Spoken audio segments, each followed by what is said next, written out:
Welcome to grammar root 1 second year student. এর আগের যেটা লাস্ট এপিসোড তোমরা দেখেছিলে সেখানে আমি ইডিয়মসের 10টা ইডিয়মস দেখিয়েছিলাম। ইডিয়মসের কিভাবে ফর্মগুলো এসেছে মনে রাখার জন্য অনেকগুলো গল্প বলেছিলাম। আজ আবারও গল্প শোনাবো with several stories and with several idioms. আশা করি তোমাদের আগের ভিডিওটা ভালো লেগেছে। আমি ভালো লেগেছে বলেই ভিউজ যেহেতু একদম অ্যাক্সিলারেশন পেয়ে গেছে, তাই আমারও ভালো লাগছে। আমি বলবো ভিউজের সাথে সাথে তোমরা সাবস্ক্রিপশনটা যারা করছো আর একটু বাড়াও, ভালো ভালো ভিডিও পাবে। আমি শুরু করছি প্রথম একটা ইডিয়ম দিয়ে, কট রেড হ্যান্ডেড। হয়তো খুব কমন, তোমরা শুনেছো, এটা এসআই পরীক্ষায় এসেছিল। কট রেড হ্যান্ডেড মানে হাতে নাতে ধরা পড়া। খুব বাংলায় বললাম, হাতে নাতে ধরা পড়া। এটা ইংরেজিতে মানেটা হবে caught in act. Caught in act.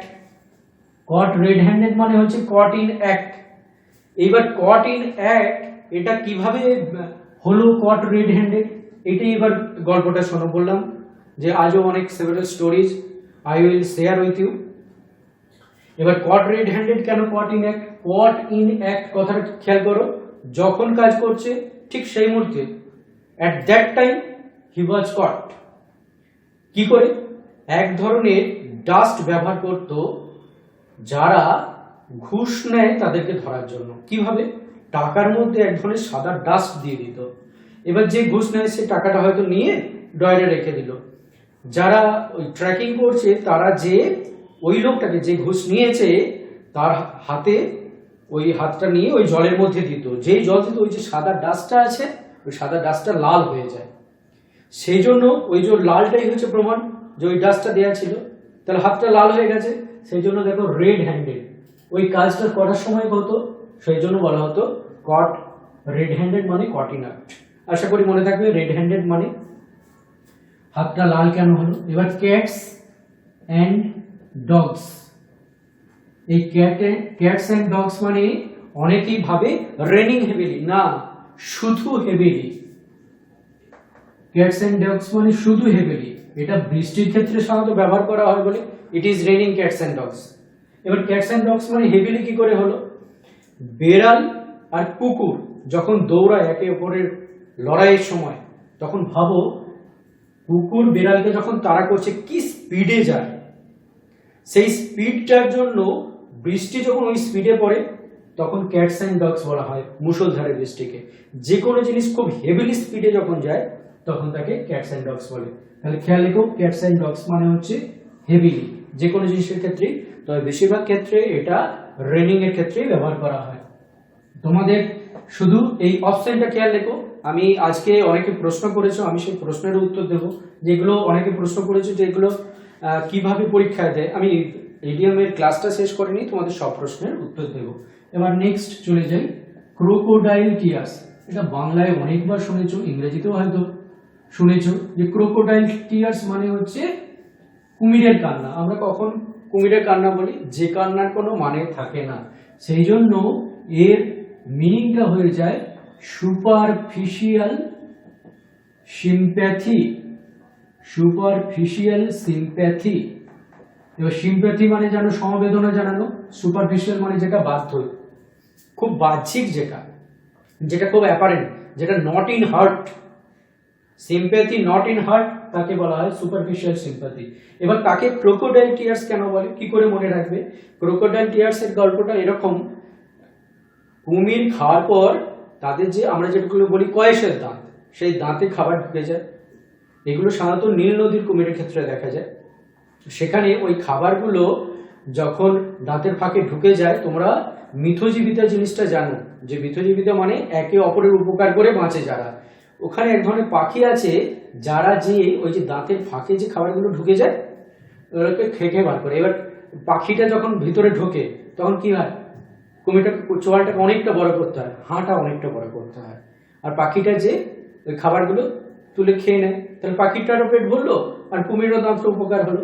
অনেকে ভাবে ওইটার সময় যখন ওই যে চোয়ালটা হাঁ করে না, তখন ওদের এই অশ্রু গ্রন্থিতে, ল্যাক্রিমাল গ্রন্থিতে খুব চাপ পড়ে, তারপরে কুমিরের চোখ দিয়ে জল বেরিয়ে আসে। অনেকে ভাবে কুমির বুঝি ওই কান্নাটা দিয়ে বার্ডটাকে অ্যাট্রাক্ট করতে চাইছে, ওকে খাবে বলে, যদিও তা নয়। কিন্তু ওই যে কুমির ওই সময়টা চোখে চাপ পড়ে বলে চোখে জল পড়ে, কিন্তু পাখিটা মুখের ভেতর রয়ে গেছে। এই যে সিম্প্যাথিটা, কুমির তো ওর জন্য কাঁদছে না, কিন্তু এটা যেন দেখানো হচ্ছে কুমির বুঝি কাঁদছে, সেই যে সুপারফিশিয়াল সিম্প্যাথিটা দেখানো হয়, সেটাকে ইংরেজিতে বলা হয় ক্রোকোডাইল টিয়ার্স। এর পরেরটা দেখো, এটাও হয়তো চেনা, আজকে অনেকগুলো চেনা ইডিয়াম দেখাবো, শুধু মনে রাখার পদ্ধতিটা দেখাচ্ছি।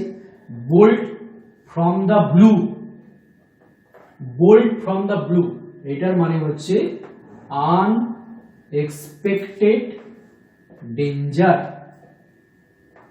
এবার ডেঞ্জার মানে বিপদ জানো, আনএক্সপেক্টেড মানেও জানো অপ্রত্যাশিত বিপদ।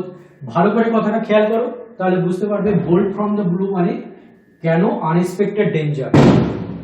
ব্লুটা সাজেস্ট করছে স্কাই, নীল আকাশ, আর বোল্ট মানে হচ্ছে গুড়গুড় গুড়গুড় করে যে বাজ পড়ে, সেটাকে থান্ডারবোল্ট বলা হয়। এই জন্য ছোট্ট কথায় বোল্ট। এবার যখন বাজ পড়ে কি হয়, আকাশে মেঘ থাকে সেখান থেকে বাজ পড়ে, কিন্তু নীল আকাশ যেখানে কোনো মেঘ নেই সেখান থেকে যদি বাজ পড়ে, সেটাকে কেউ মানুষ প্রত্যাশা করবে? সেই জন্য বোল্ট ফ্রম দ্য ব্লু মানে হচ্ছে আনএক্সপেক্টেড ডেঞ্জার, যে বিপদ মানুষ আশা করে না, হঠাৎ যদি সেরকম কোনো বিপদ ঘটে, সেই ধরনের আনএক্সপেক্টেড ডেঞ্জারের ক্ষেত্রে ইডিয়মস ব্যবহার করা হয় বোল্ট ফ্রম দ্য ব্লু। নিশ্চয়ই বুঝতে পেরেছো, বোল্ট মানে আকাশটাকে বোঝাচ্ছে নীল আকাশ, যেটা মেঘমুক্ত আকাশ, যেখানে মেঘ নাই, মানুষ আশাই করেনি বিদ্যুৎ চমকাতে পারে, সেই রকম নীল আকাশ থেকে বোল্ট বিদ্যুৎ চমকালো, সেই জন্য অপ্রত্যাশিত বিপদকে বলা হয় বোল্ট ফ্রম দ্য ব্লু।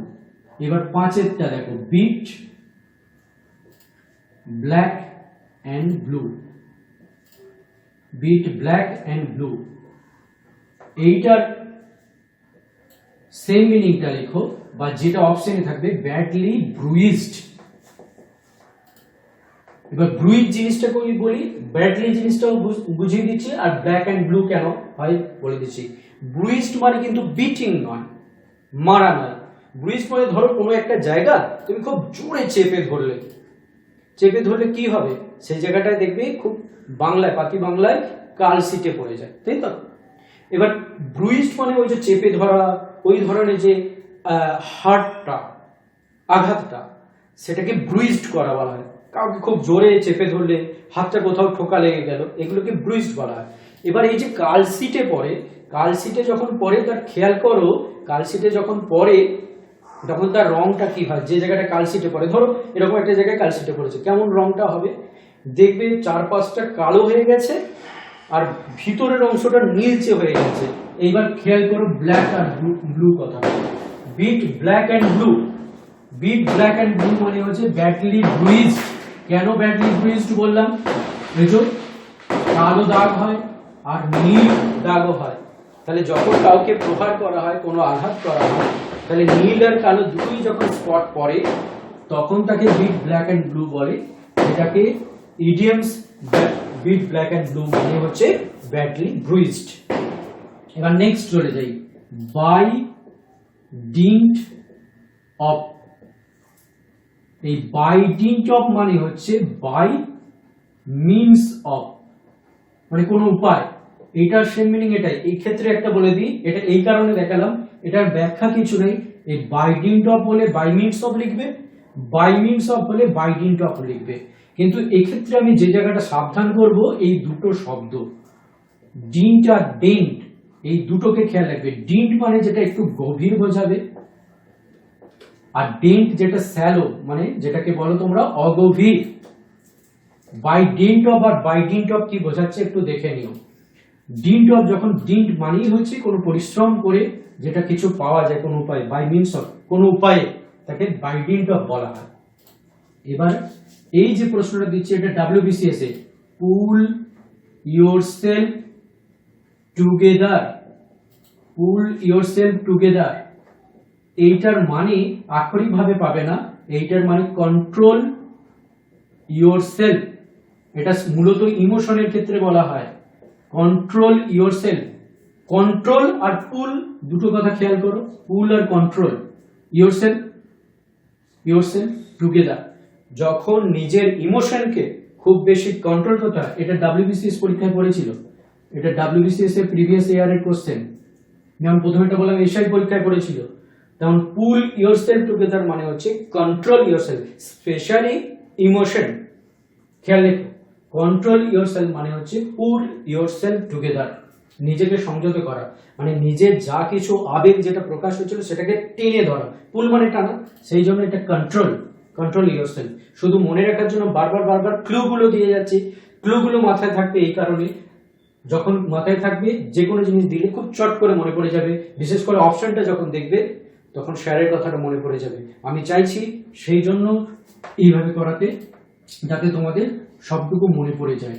এরপরে যেটা দিচ্ছি দেখো, ডগ ইন দা মেঞ্জার, এটা one of the most important idiom. কেন ব্যাখ্যাটা বলি, ডগ ইন দা মেঞ্জারের মানেটা আমি কিছু বলছি না, আগে গল্পটা বলি। এটা একটা গ্রিক ফেবেল থেকে নেওয়া হয়েছিল, গ্রিক ফেবেল থেকে নেওয়া হয়েছিল। গল্পটা এরকম, এক চাষির বাড়িতে কিছু বুল, ষাঁড় গরু, যেমন ক্যাটেল যেগুলো গবাদি পশু ছিল, আর তার বাড়িতে একটা পোষা কুকুরও ছিল। এবার গবাদি পশুকে কি হয়, যেটাকে আমরা বলি মেঞ্জার, মেঞ্জার মানে হচ্ছে যেটাকে জাবনা বা ডাবা বলা হয়। এই মেঞ্জারে তাহলে গরুকে কি হয়, সেখানে খাবার দেয়া হয়, খড় টর এসব বিচালি এসব দেয়া হয়। তো সেই মেঞ্জারে ও গবাদি পশুগুলো যেহেতু প্রচুর পরিশ্রম করে, তার চাষবাসে সাহায্য করে, খাবার দিয়েছিল। কুকুরটাকে সেভাবে খেতে দেয় না, কুকুরটার এটা সহ্য হয় না। সে কি করেছে, ওই যে খাবারগুলো দিয়েছে, গরুগুলো নিয়ে এসে চাষি বাঁধার আগে, ওই খাবারটা খাওয়ার জন্য বাঁধার আগে, ও যে ওই মেঞ্জার বা ডাবা বা জাবনা যেটা বলো, ওর মধ্যে বসে পড়েছে। যখনই গরুটা খেতে যাচ্ছে আঁচড়ে দিচ্ছে। এটা একটা গ্রিক ফেবেল।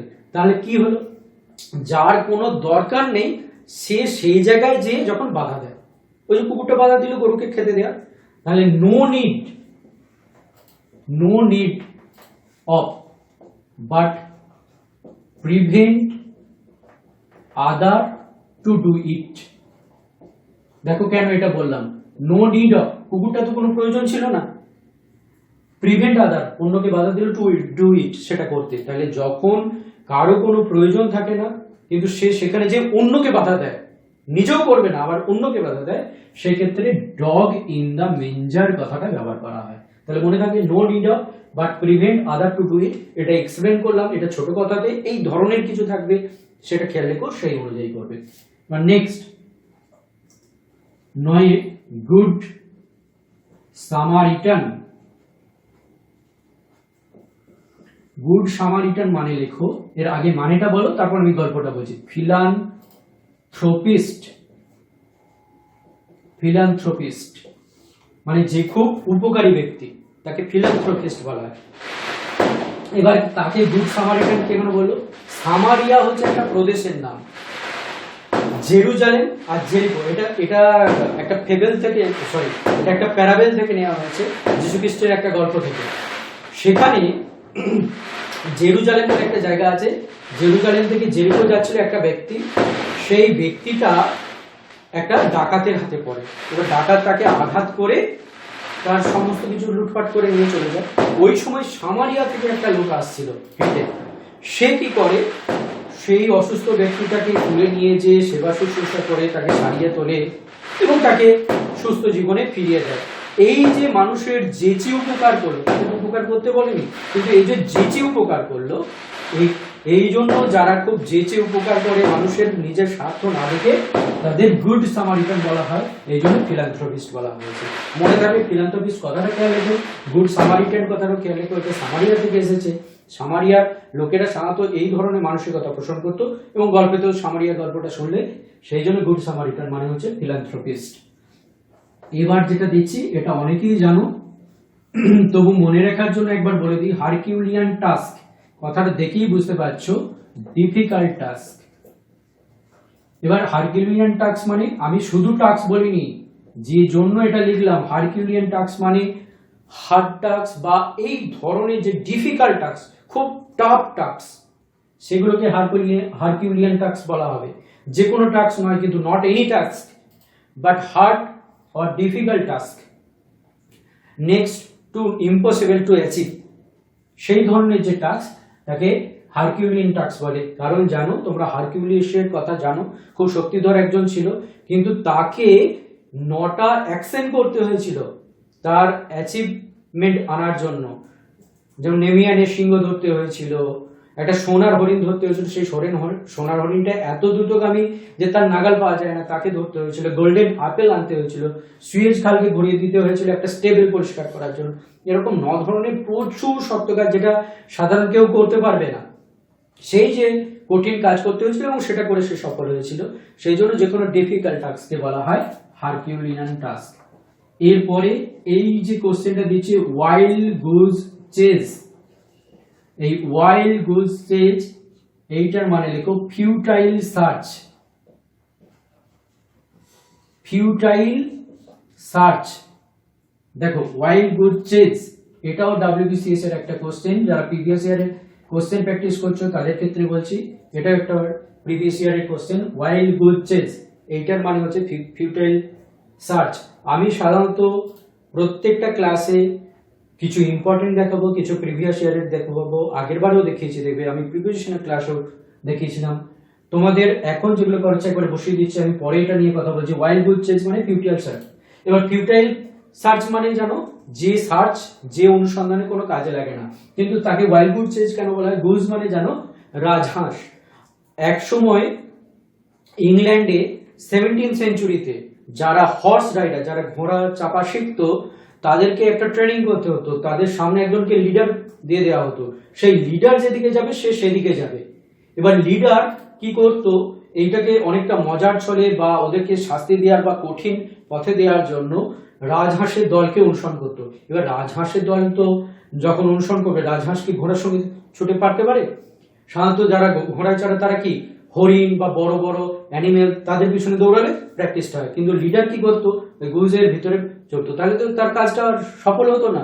তাদের এই যে ওয়াইল্ড গুজের পিছনে ছুটতো, এতে কি লাভ হতো? সেই জন্য এই ফিউটাইল কথাটা হয়েছে। দেখো ফিউটাইল সার্চ, যা কিছু ব্যর্থভাবে খোঁজা হয়, যে খোঁজার কোনো মানে হয় না, তাকে ওয়াইল্ড গুজ চেজ বলা হয়। আশা করি এটাও মনে থাকবে। এবার লাস্ট করাচ্ছি আরেকটা অদ্ভুত শব্দ দিয়ে, ইক আউট। এটা আমি বলবো যারা সাব ইন্সপেক্টরের পরীক্ষা দিয়েছো তাদের ক্ষেত্রে, কারণ এর মানেটা বলি তাহলে বুঝতে পারবে যে কেন বলছি। অবশ্য WBCS যারা দিচ্ছ তারাও রেলের ক্ষেত্রেও সম্ভবত এটা রেল বা ব্যাংকের কোন একটা পরীক্ষায় পড়েছিল। ইক আউট মানে হচ্ছে সাপ্লিমেন্ট, হ্যাঁ ব্যাংকের পরীক্ষায় পড়েছিল, supplement income. Supplement income, SUPPLEMENT, supplement income. সাপ্লিমেন্টের বাংলা অর্থ হচ্ছে বাড়তি, আর ইনকাম মানে আয় জানো। এবার ইক আউট মানে সাপ্লিমেন্ট ইনকাম কি করে? এটা একটা জার্মান শব্দ, জার্মান শব্দ AUKO, এই ইউকো থেকে এসেছে। এইটার মানে হচ্ছে অ্যাডিশন।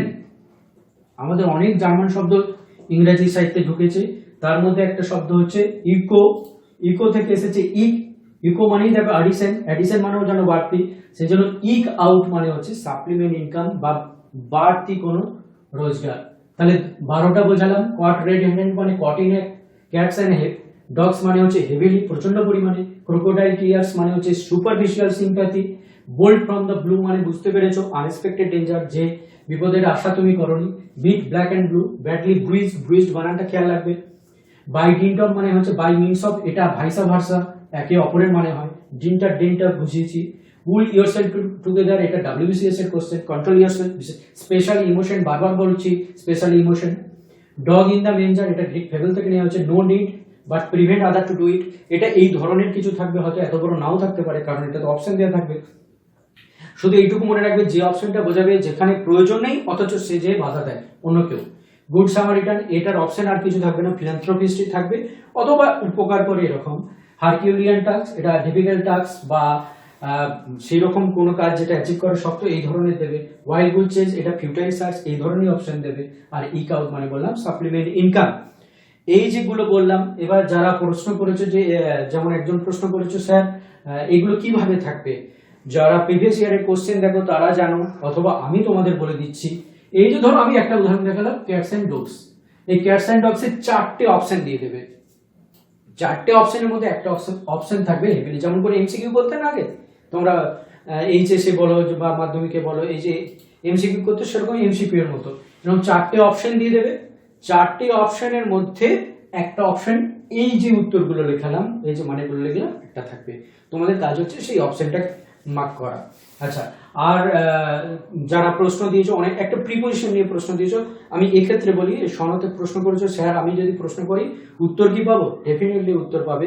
আমি শুধু একটা জিনিস তোমাদের বলে দিই, আমি যখন ইডিয়মস পড়াচ্ছি সেই সময় ইডিয়মস এর প্রশ্ন করো, তাহলে সেই ক্লাসটা চলাকালীন আমি নেক্সট যে ইডিয়মের আবার ক্লাস করাবো তখন উত্তরটা দিয়ে দিতে পারবো। এবার ইডিয়মস চলাকালীন যদি প্রিপোজিশনের প্রশ্ন করো, আমি প্রিপোজিশনের উত্তরটা দিতে গেলে লিঙ্কটা কেটে যাবে। আমি তোমাদের একটা জিনিস বলে দিই, আমি এখন যে প্রিপোজিশনের 3টে ক্লাস করেছি, ইডিয়মে 2টো করেছি, আরো একটা করাবো নেক্সট, খুব শিগগিরই নেক্সট উইকের মধ্যে আরো একটা ক্লাস করাবো। আমি এখন যে ক্লাসগুলো করাচ্ছি এগুলো প্র্যাকটিসের জন্য নয়, তোমরা এই জিনিসগুলো একটা নোটবুকে লিখে রাখো, সেগুলো বারবার দেখো, দরকার হলে ভিডিওটা বারবার দেখো, দেখে সেই জিনিসটা ধাতস্থ করো। আমি তোমাদের মধ্যে এই জিনিসটা আগে বসিয়ে দিতে চাইছি। আমি এইগুলো যখন বসে যাবে তোমাদের, আমি প্র্যাকটিস কি করে করতে হয় সেই প্র্যাকটিসটা করাবো, যেমন তোমরা কোচিং সেন্টারে করো সেরকম সেই কোচিং সেন্টারে তোমরা সেই প্র্যাকটিসটা করতে পারবে। তাই আমি বলছি যদি কোনো প্রশ্ন থাকে ডেফিনেটলি করবে, কিন্তু যেটা পার্টটা করাবো সেটা নিয়ে সেই ক্লাসটা, সেই ক্লাসের প্রশ্নটা সেই ক্লাসে দেখাবো। আমি খুব শীঘ্রই যখন লাইভ ক্লাসে পড়াবো তখন তো একদম সরাসরি তোমাদের সঙ্গে কথা বলতে যেমন সামনে বসে, আমি খুব শীঘ্রই লাইভ ক্লাসে পারমিশনও পেয়ে যাচ্ছি, যেহেতু এর ভিউজটা পরপর অ্যাক্সিলারেটেড পেয়ে গেছে, তোমাদেরই এটা চ্যানেল তোমাদের, আমি শুধুমাত্র তোমাদের হয়ে কিছুটা হেল্প করার চেষ্টা করছি, গাইড করার চেষ্টা করছি মেনলি। আচ্ছা, তোমাদের বলেছিলাম বানান শেখাবো, শেষ করি একটা বানান দিই। তার আগে বলে দিই আমার আরেকটা চ্যানেল আছে, অনেকেই জানো, যারা ক্লাস ফলো করছো তারা জানো, ইংলিশ ডেস্ক। যারা এইচএসএস 9 to 12 স্টুডেন্ট তাদের জন্য এই চ্যানেলটা, কিন্তু আমি তোমাদের কেন বলছি, তোমাদের যারা টেট পরীক্ষা দিচ্ছ অথবা ভয়েস ন্যারেশন এগুলো তো বিভিন্ন পরীক্ষাতে লাগবে তোমাদের। আমি যদিও তোমাদের কম্পিটিটিভ পরীক্ষার ভয়েস ন্যারেশনের সেটা আলাদা ক্লাস নেবো, তবুও আমি বলছি ওখানে বেস ফর্মটা শিখে রাখলে তোমাদের উপকার হবে, বিশেষ করে যারা টেট দিচ্ছ। আমি বলবো ইংলিশ ডেস্ক এখনো যারা সাবস্ক্রিপশনটা নাও নি, সাবস্ক্রাইবটা করে নাও। আমি তোমাদের বলেছিলাম বানান শেখাবো একটা প্রতিদিনই, আমি এখানে 2টো বানান দিচ্ছি, দেয়ার আর দেয়ার। তোমাদের অনেকেরই কনফিউশন হয় কোনটা মানুষ বোঝাচ্ছে আর কোনটা জায়গা বোঝাচ্ছে। ডিএইচই আইআর অনেকেই জানো, এখানে আমার অনেক আমার ছাত্র আছে যারা ইংলিশ স্টুডেন্ট, তাদের কাছে এটা নিতান্তই মামুলি কোশ্চেন। শুধু যাদের ক্ষেত্রে কনফিউজড হয়ে যায় আমি তাদেরকে বলে দিচ্ছি দেয়ার আর দেয়ার। তোমরা অনেকেই জানো, আমি শুধু কনফিউজ যাদের তাদেরকে বলছি। একটা মানুষ বোঝে, একটা জায়গা বোঝে। এবার তোমাদের অনেকেই লিখতে গিয়ে দেখবে ভুলে যাও, যেটা জায়গা বোঝানোর সেখানে মানুষকে লিখে ফেলো, আর যেখানে মানুষ বোঝানো সেখানে জায়গা লিখে ফেলো। আমি অন্য একটা শব্দ দেখাচ্ছি, দেখো হেয়ার। হেয়ার মানে জানো কি? এখানে। তাহলে এটা জায়গা বোঝাচ্ছে তো, তার আগে টি দিয়ে দাও না, তাহলেই তো হয়ে গেল দেয়ার। সেখানে দেখো একই বানান আছে, যেখানে হেয়ার আছে HER তার সঙ্গে টিটা আছে, টি প্লাস HERE, তাহলেই তো হয়ে গেল দেয়ার। আশা করি এবার কোনটা জায়গা বোঝাচ্ছে তোমরা বুঝতে পারবে। যদি ভিডিওটা ভালো লেগে থাকে, প্রত্যেকদিন বলি তোমরা সেটা লাইক করো। তোমাদের প্রশ্ন যা আছে অবশ্যই তোমরা জানাবে, কমেন্টে জানাও। আমি তোমাদের বলছি আমি সমস্ত উত্তর দিয়ে দেব। তোমরা আমার স্টুডেন্ট, এটা আমার রেসপন্সিবিলিটি তোমাদের তৈরি করে দেওয়া। আমি তোমাদের বলে দিচ্ছি তোমরা রেগুলার ক্লাসটা ফলো করো, তৈরি করার দায়িত্ব আমার। আর চ্যানেল লিঙ্কগুলো তোমরা জানো, ফেসবুক বা টেলিগ্রাম বা ইনস্টাগ্রামে আমার যে লিঙ্কগুলো থাকে সেগুলো নিতে পারো, শেয়ার করতে পারো। আর তোমাদের যা প্রশ্ন থাকবে অবশ্যই আমাকে জানাবে।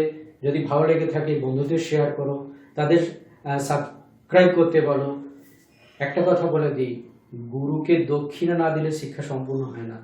ধরে নাও এটাই গুরু দক্ষিণা, শুধু এইটুকু, 2টো গুরু দক্ষিণা চাইবো। চ্যানেলটাকে প্রোগ্রেস করো, রেগুলার ক্লাসটা ফলো করো, তৈরি করার দায়িত্ব আমাদের।